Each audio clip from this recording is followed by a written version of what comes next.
Okay, so we've got question 1, 3 to the 4 times 3 to the 4. So this is using our index laws, and our index laws is a to the n times a to the m.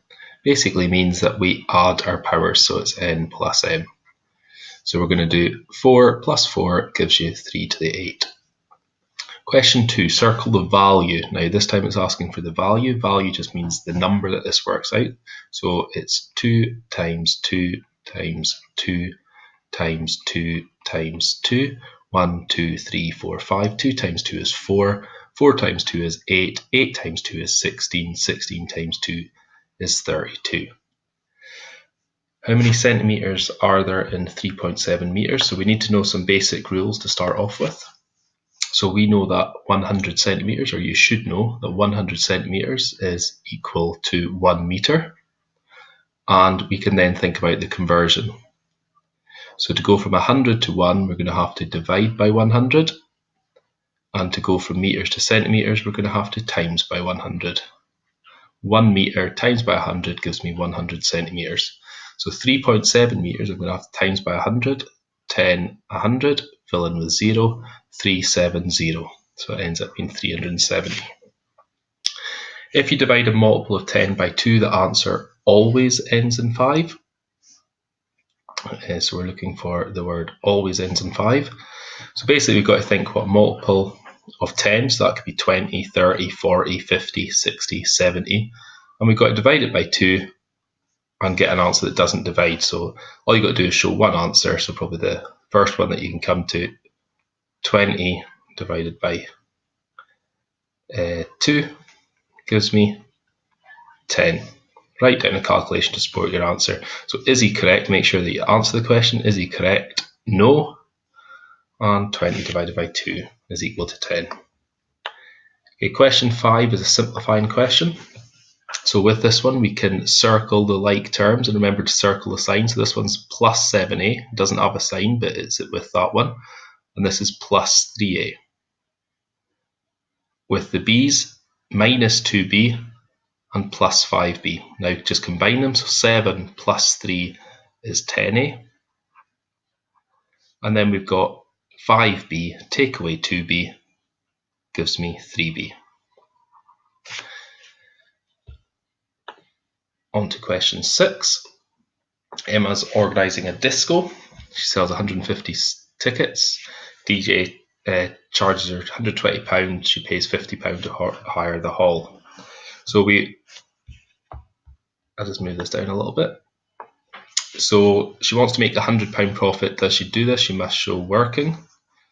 So first thing we're going to end up doing is we have got tickets at £2. She sells 150 tickets.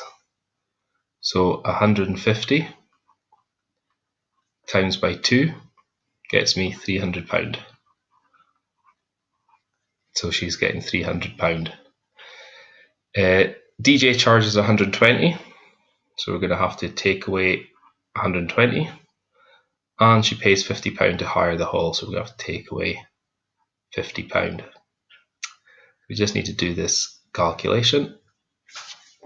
Now we can either add them together first of all, so 120 plus the 50, so we could combine these two together to get 170, and then we're taking away 300, so we end up 170, so that's 30, brings me up to 200, so we get £130.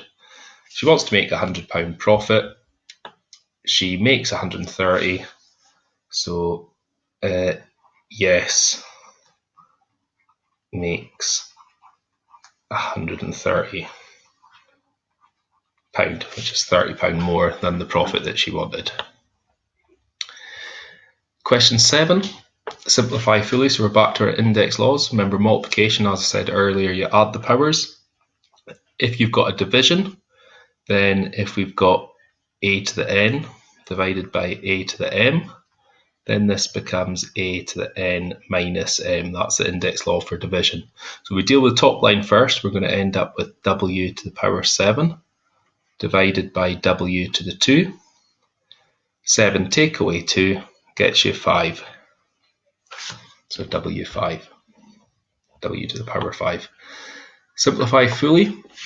basically means that we're going to push this all together. So if we push the 2 and the 4 together, 2 times 4 gives me 8. X squared times by x gives me x cubed. And y cubed times by y squared gives me y to the 5.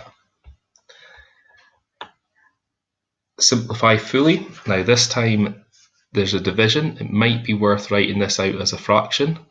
12a to the 4 b to the 5 divided by 2a squared to the b. It just might make it easier to see what's going on here. So 12 divided by 2 is 6.